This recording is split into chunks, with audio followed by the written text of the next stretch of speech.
जिंदाबाद जिंदाबाद जिंदाबाद। पान समाज जिंदाबाद जिंदाबाद जिंदाबाद।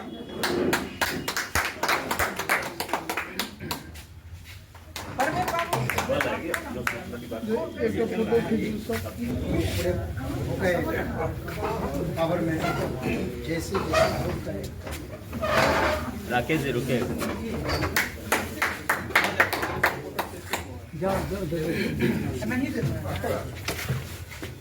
प्रतीक थोड़ा फोटो ले लेना बेटा। 38 जिला के लोगों को रिक्वेस्ट करके बुलाए गए थे, उसमें कुछ जिला नहीं आए, बाकी सभी लोग प्रमुख लोगों को एक लोगों को बुलाया गया था प्रत्येक जिला से।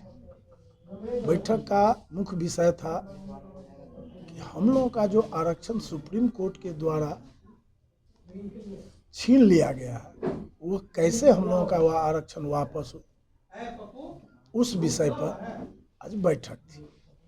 दूसरा विषय था कि भाई कोई भी लड़ाई लड़ने के लिए ताकत चाहिए, ताकत के लिए संगठन चाहिए। तो संगठन पुनः कैसे 38 जिला में स्थापित हो, उस पर भी चर्चा विस्तार से। और उसके बाद कई जिला को जिला अध्यक्ष पान तांती बुनकर महासंघ के नियुक्त किए गए, प्रधान महासचिव, महासचिव, देव कुमार तांती जी को प्रधान महासचिव, सरवन दास जी को महासचिव बिहार प्रदेश। इस तरह से प्रदेश के भी पदाधिकारी बनाए गए और कई जिला के जिला अध्यक्ष बनाए गए। अब सभी पदाधिकारी को जिम्मेवारी दी गई है कि अपने अपने जिला में जिला की बैठक कर समाज को मुख्य धारा में जोड़े। चूँकि कुछ तथाकथित नेता सब समाज को गुमराह कर दिया, दिशा भटका दिया, आरक्षण के लड़ाई को लोग छोड़ दिया है और तथाकथित नेता के पीछे दौड़ने लगा। जबकि इस समाज को आरक्षण की जरूरी है, न कि प्रवीण दास तांती विधायक बन जाए तो प्रवीण दास तांती का चेहरा चमकेगा और समाज को कोई लाभ नहीं। तो हम चाहते हैं कि समाज को लाभ कैसे मिले। 2 बार हमने आरक्षण की लड़ाई लड़े, पहला लड़ाई 92 में लड़े, तो कल्याण विभाग द्वारा बिहार सरकार ने हमें आरक्षण दिया और 7 महीना हम पान जाति का सर्टिफिकेट ले करके हम अपने लोग अपने आप को गौरवान्वित महसूस हुए। पुनः वापस होने के बाद नीतीश बाबू माननीय मुख्यमंत्री जी को लेके मधुबनी जिला में घोषणा करवाए। फिर नीतीश बाबू ने हम लोगों को पान जाति मानते हुए तांती तत्वा को बिहार सरकार के ओबीसी ईबीसी सूची से विलोपित किए। 9 साल से हम लोग पान जाति का लाभ ले रहे थे और लोग खुशहाल भी था। लेकिन मामला जब सुप्रीम हाई कोर्ट तो हम जीत लिए केस 17 में, माननीय न्यायाधीश श्री राजेंद्र मेनन एवं राजेंद्र सिंह जी के बेंच में हमने 17 में केस जीता। फिर एक साथ ही चला गया सुप्रीम कोर्ट। सुप्रीम कोर्ट में लड़ते लड़ते 24 में हम केस 2 मई को हार गए। तो उसमें बहुत उदास हम नहीं हुए, इसलिए कि हम तीसरा बार फिर शुरू किए लड़ाई। 2 बार लड़े तो लाभ लिए, तीसरा बार फिर हम रिव्यू पिटीशन दायर किया है। रिव्यू पिटीशन अभी पेंडिंग है, बड़ा वकील के तलाश में है, समाज की मदद की ज़रूरत है और बड़ा वकील रख के केस को मेंशन करा के केस खुलवा करके बहस करवाएंगे। और मुझे पूर्ण आशा है कि हमें सुप्रीम कोर्ट न्याय देगा और भारत सरकार में भी माननीय बिहार सरकार के यशस्वी चीफ मिनिस्टर, वर्तमान सरकार से भी कोई डिमांड वगैरह? हाँ, तो वही कह रहे थे कि माननीय चीफ मिनिस्टर, यशस्वी चीफ मिनिस्टर नीतीश बाबू से भी आग्रह करेंगे और माननीय प्रधानमंत्री जी से भी आग्रह करेंगे कि हमें न्याय दे। हम एससी हैं, केवल तांती तत्वा जो मेरा टाइटिल है, टाइटिल के वजह से हम सुविधा से वंचित वर्षों से हैं। बीच बीच में हमको सुविधा मिली, फिर रुक गया है। पुनः हमें न्याय दे और सुविधा मिले हम लोगों को। यही हमारा अंतिम इच्छा है कि समाज को पुनः न्याय मिल जाए और उस रास्ते पर हम चल चुके हैं। हमारे साथ में अनेकों क्रांतिकारी साथी हैं जो इस राह पर चल चुका है और देर सवेर हमें न्याय मिलेगा, क्योंकि हमारा एक सूत्री ही कार्यक्रम है कि हमें न्याय लेना है, पुनः आरक्षण जो छीन गई है वापस लेना है। लेकिन इस बीच में बाधक है कुछ तथाकथित नेता सब जो सरकार के विरुद्ध बोलते हैं। आदरणीय नीतीश बाबू के विरुद्ध धरना कर दिए, मीटिंग करके ईंट से ईंट बजा देंगे, प्रधानमंत्री बीजेपी को ईंट से ईंट बजा देंगे। ये चल रहा है मामला, जबकि इस समाज को लाभ मिला है तो सरकार के द्वारा मिला है, आगे भी जो मिलेगा तो सरकार के मतलब द्वारा वर्तमान में मिलेगा। जो सरकार है उससे उम्मीद अभी भी जगी हुई है। बहुत वही कुछ देंगे, वहाँ हम लोग वार्ता कर रहे हैं, लेकिन हिम्मत नहीं जुटा पा रहे हैं क्योंकि तथाकथित नेता सब सरकार को गाली दे रहा है, ईंट से ईंट बजाने की बात कर रहा है, धरना कर दिया सरकार के खिलाफ। इस तरह से सारे मीटिंग में सरकार के विरुद्ध बोलता है। तो इसीलिए थोड़ा समाज के बीच में हम भी जा कर के समाज की सहमति ले और उन लोगों को समाज मुंह बंद करा देगा। समाज के लोग जो गुमराह है वो मुख्यधारा में आ जाएंगे, फिर सरकार के साथ वार्ता करेंगे, केंद्र सरकार और बिहार सरकार। और मुझे पूर्ण आशा और विश्वास है कि हमें आरक्षण पुनः वापस मिलेगी। कोर्ट के द्वारा भी लगे हुए, हम निराशावादी लोग नहीं हैं, आशावादी लोग हैं, हमें आरक्षण मिलेगी। यह तीसरी लड़ाई हमने शुरू किया। पुनः परिचय। चलिए प्रवीण दास तांती। देव कुमार जी, आप संगठन के ताती तत्व समाज के जो है प्रधान महासचिव, और आज जो है आपने शपथ भी खाया है कि जब तक हम आरक्षण को लागू नहीं करवाते रहेंगे तब तक जो है हम कांग्रेस करेंगे। क्या कहना चाहिए? सबसे पहले आप सभी को धन्यवाद देते हैं। मीडिया के माध्यम से यह चैनल पूरे बिहार में पान ताती के समाज के और सरकार के भी पास है।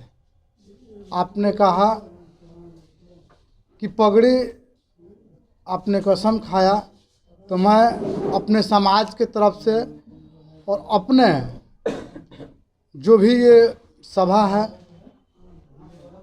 जब तक ये आरक्षण ख़त्म नहीं होती है, वापस नहीं होती है, तब तक ये लड़ाई हम लड़ते रहेंगे। क्योंकि लहरों से डरकर कभी नौका पार नहीं होती है और कोशिश करने वालों की कभी हार नहीं होती है। इसलिए सुप्रीम कोर्ट हो या सरकार हो, हम दोनों तरफ से इस लड़ाई को लड़ेंगे।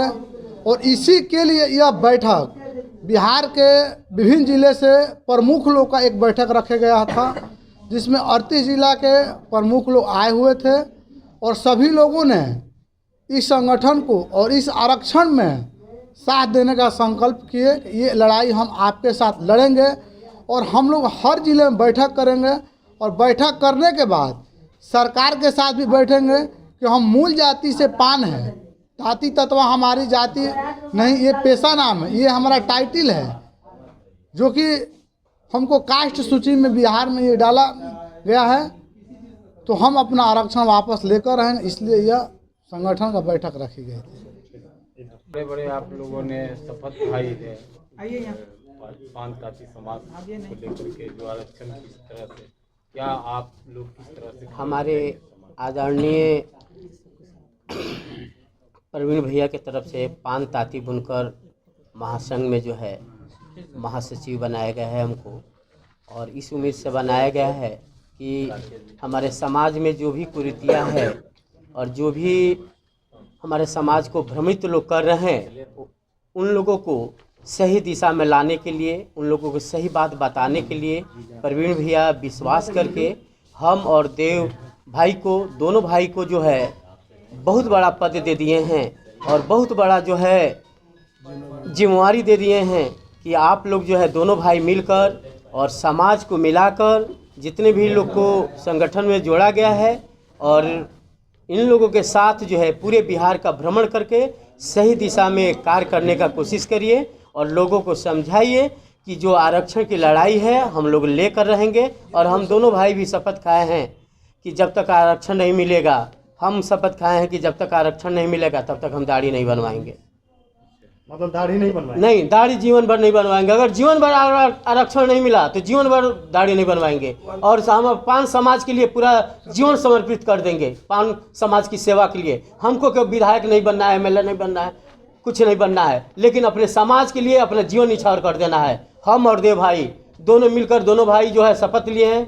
देव भाई भी शपथ लिए हैं, हम भी शपथ लिए हैं, और मनोज शास्त्री जी, ताती जी, वो भी शपथ लिए हैं हम लोग।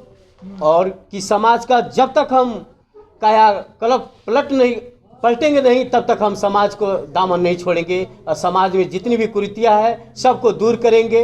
और सरकार से भी आशा है कि सरकार हमारी बातों को मानेगी, क्योंकि 1967 का बिल हम लोगों के पक्ष में है कि पान ताती तत्वा जो है यह उपनाम है, कोई जाति नहीं है, पेशा नाम है यह। सरवन जी, आप जो अभी शपथ खाए हैं जी, इसी तरह से आईपी गुप्ता भी जो है अभी तक दाढ़ी बढ़ाए हुए हैं आरक्षण को लेकर के, कि जब तक आरक्षण नहीं जाता तब तक मैं दाढ़ी बनाऊं। और आप भी देखिए, किसी का हम तो अब जब नाम रख दिए हैं तो हम वैसे आदमी नहीं हैं जो खुले मन से जो है झूठ बोलते हैं कि हम सुप्रीम कोर्ट गए हैं, और सुप्रीम कोर्ट भी नहीं गए हैं। हमसे वार्ता हुई थी तो झूठ बोले कि सुप्रीम कोर्ट गए हैं। हम वैसे झूठे आदमी नहीं है, जीवन अपना समर्पित कर देंगे हम। हमने जो है 15 साल मंदिर में नहीं गए। हमने शपथ लिया था कि 15 साल की मंदिर में नहीं जाएंगे। कुछ कारण था जिसकी वजह से हम 15 साल नहीं गए। हर जगह पूरा भारत का भ्रमण किए हैं, मंदिर के दरवाजे पर खड़े रहते थे लेकिन मंदिर नहीं जाते थे। मेरे दोस्त लोग, विश्वविद्यालय के दोस्त लोग, सभी लोग जो है हमको ज़बरदस्ती ले जाते थे, लेकिन कहे कि नहीं, हम शपथ लिए मंदिर नहीं जाएंगे तो नहीं जाएंगे। 15 साल जब हम मंदिर नहीं गए तो हम अपने समाज के लिए पूरा जीवन समर्पित कर देंगे। जब तक आरक्षण नहीं मिलेगा तब तक हम दाढ़ी नहीं बनवाएंगे। और ये मेरा वादा रहा, हम झूठे आदमी नहीं हैं कि समाज में झूठी खबर फैलाएं और समाज को गुमराह करें कि हम आरक्षण दिलाएंगे। अगला कदम आपका क्या होगा सर? अगला कदम यही होगा कि आईपी गुप्ता हमारे समाज को जो भ्रमित कर रहे हैं कि जो सरकार जो आरक्षण ली है उसको खंडन करेंगे। सरकार आरक्षण हमारा समाप्त नहीं किया है, सुप्रीम कोर्ट में हम लोग हारे हैं। चूंकि हमारा वकील अपने पक्ष को नहीं रख पाए, इसलिए जो सुप्रीम कोर्ट में हम हारे। सरकार हमारा विरोधी नहीं है। माननीय यशस्वी प्रधानमंत्री नरेंद्र मोदी जी, यशस्वी मुख्यमंत्री नीतीश कुमार जी हमारा आरक्षण खत्म नहीं किए। वो हमारे समाज के लिए जो है भगवान थे, जो 15 में हम लोग को आरक्षण दिए और जो है 24 में हम लोग का आरक्षण समाप्त हो गया सुप्रीम कोर्ट के माध्यम से, न कि जो है सरकार के द्वारा। और हमारे प्रवीण भैया जी कहे थे कि हमारे समाज के लोग मूर्ख हैं, वो इस बात के लिए कहे थे कि सरकार आरक्षण नहीं खत्म किया है, सुप्रीम कोर्ट किया है। और यही भ्रमण फैला रहे हैं आईपी गुप्ता अपने दलाल लोगों से जो है यूट्यूब पर जो है गाली और अशब्द लिखकर भेज रहे हैं, जबकि ऐसी कोई भावना नहीं है। हम खंडन करते हैं, हमारा समाज मूर्ख नहीं है। ऐसे लोग जो भ्रमित किया है कि सरकार आरक्षण खत्म किया है, उनके लिए हमारे प्रवीण भैया बोले, हम चैलेंज करते हैं, आईपी गुप्ता हमारे सामने खड़े नहीं हो सकते हैं, क्योंकि झूठा आदमी कभी समाज में खड़ा नहीं हो सकता है। वो भ्रमित कर रहे हैं कि हम नेता बनेंगे, हम विधायक बनेंगे तब हमारा आरक्षण आएगा। ये संभव नहीं है। अगर सरकार अगर हमको आरक्षण देना चाहे तो दे सकती है, अगर नहीं, सरकार नहीं चाहेगी तो नहीं दे सकती है। सरकार के पक्ष में है। और सरकार, चूंकि नीतीश कुमार जी, उनको भी दुख है हमारा आरक्षण खत्म हो गया। तो मैं मीडिया के माध्यम से पूरे समाज को, मैं पान समाज को ये कहना चाहूँगा कि माननीय नीतीश जी भी दुख, उनको भी दुख है कि हमारा आरक्षण खत्म हो गया। उनकी कोई मानसिकता नहीं थी। सरकार से अभी भी अपेक्षा आप लोगों को? एकदम अपेक्षा है, और सरकार को छोड़कर कोई नहीं कर सकता है। अगर करना ही होता तो आईपी गुप्ता जिसके फंडिंग से जो है समाज को गुमराह कर रहे हैं और कितना पैसा खर्च कर रहे हैं, एक सम्मेलन में देख लिए कितना पैसा खर्च कर रहे हैं।